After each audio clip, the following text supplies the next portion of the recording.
কামারপুকুর থেকে আমার সঙ্গে রয়েছেন বাপন। বাপন,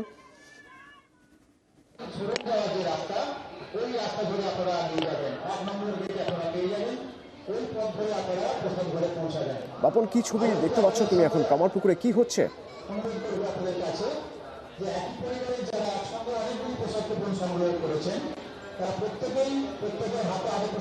প্রচুর মানুষের ভিড় এবং তার মাঝেই হয়তো আমার কথা বাপন পর্যন্ত পৌঁছচ্ছে না।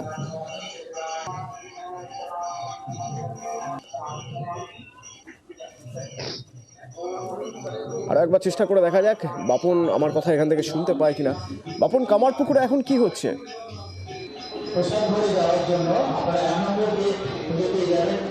দেখো, আজকে পয়লা জানুয়ারি আর আজকের দিনেই কিন্তু কল্পতরু হয়েছিলেন ঠাকুর রামকৃষ্ণদেব, তাই এই দিনটি কল্পতরু উৎসব হিসেবেই পালন করা হয় অন্যান্য মঠ মিশনের পাশাপাশি কামারপুকুর মঠ মিশনেও।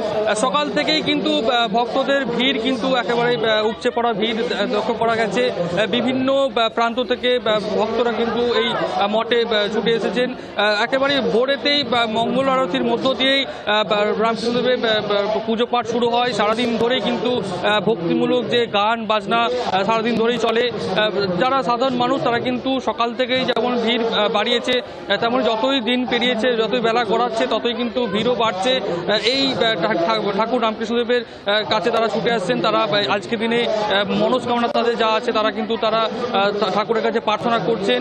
এর পাশাপাশি এইখানে কিন্তু যারা ভক্ত রয়েছে তারা ভক্তদের জন্য কিন্তু খাবার ব্যবস্থাও করা হয়েছে, খিচুড়ি প্রসাদের ব্যবস্থা করা হয়েছে।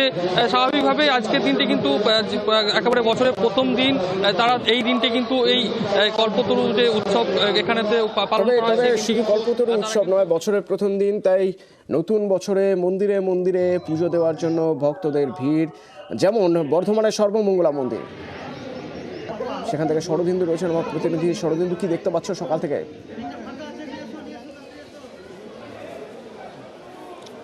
অতনুর, এই যে ইংরাজি নববর্ষের প্রথম দিন, সারা বছরের মঙ্গল কামনায় বর্ধমানের বাসিন্দারা তারা এই সর্বমঙ্গলা মন্দিরে পুজো দিচ্ছেন।